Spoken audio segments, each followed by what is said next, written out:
that they would see you speak and they'd invite you into their business, and then I would blow their mind with the opportunity, and they'd agreed they'd wanted to do something, and then immediately I would go back once things are in effect, and they would be the world's leading expert on this thing, and they only want this thing to happen or that thing to happen, and they only want it to happen in this way or that way. Um, has that changed in the, I don't know, 8 years since I've been client facing, client winning? No, no, it hasn't changed. But this is how I deal with it.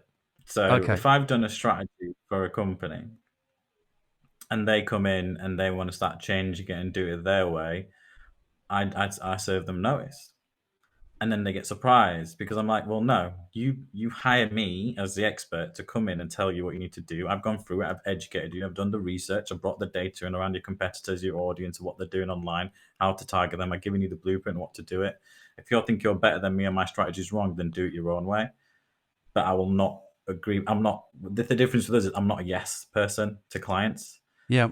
With clients, my job is to make sure that the strategy I implement delivers. And 9 out of 10 times we hit the nail on the head. And that odd time, there's other circumstances like economical elements that you can't control. That means you don't get the desired results you want, but you still get some results.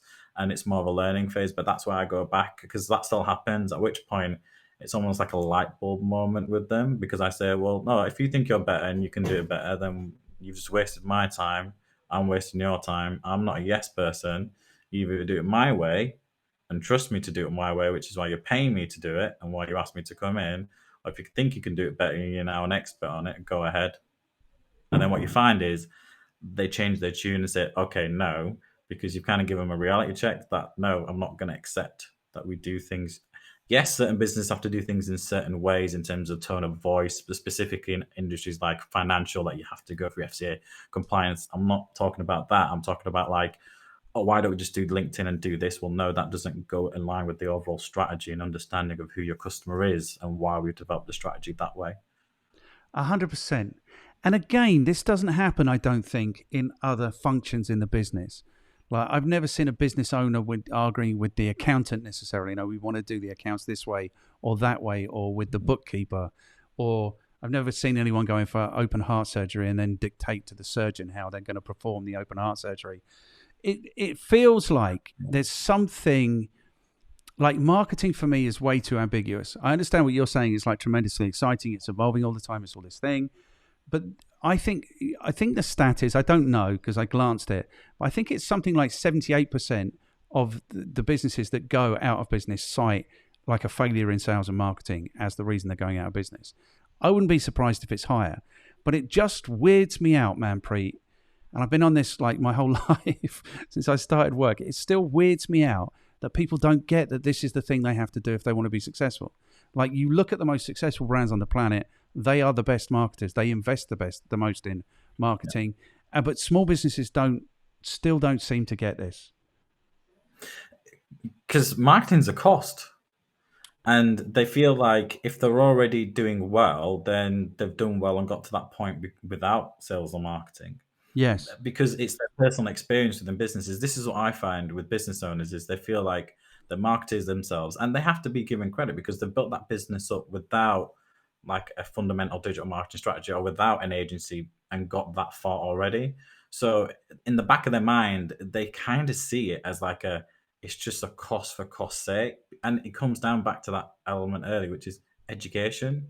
They don't understand that actually to go from, yes, you've gone from A to B, but now you need to go from, B all the way to Z because Z is I want to sell my business, or Z is I want to be acquired by someone else, or Z is I want to be a global company, or I want to hit X amount of revenue. But to scale up, they don't realize that they have to invest in not just their internal marketing, but their external marketing as well. So everything they've done up to that point is good for that level of operation, but to achieve the future objectives, they lack the understanding and the knowledge and the education of why sales and marketing is so important at that stage in terms of driving that element.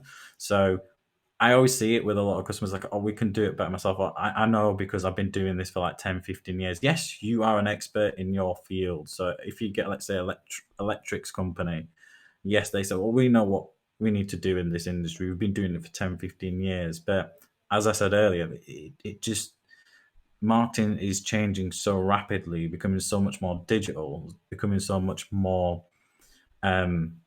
agile as well, that actually what you did 10, 15 years ago is good knowledge to have about the industry, but you have to apply it in a completely different way now. Yeah. And what I use, I mean, given that I stopped being an agency in 2014, what I used to say to people is, you know your industry and you know your business and you know what you're doing. We know marketing. Those two things come together. It's really, that's how it works. But there was something else that I used to say, which I really wanted to say, which was marketing really, like marketing is kind of common sense squared.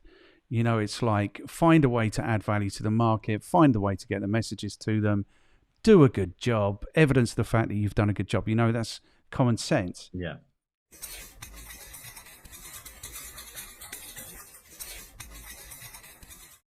Thank you for taking the time to check out this effective marketing clip.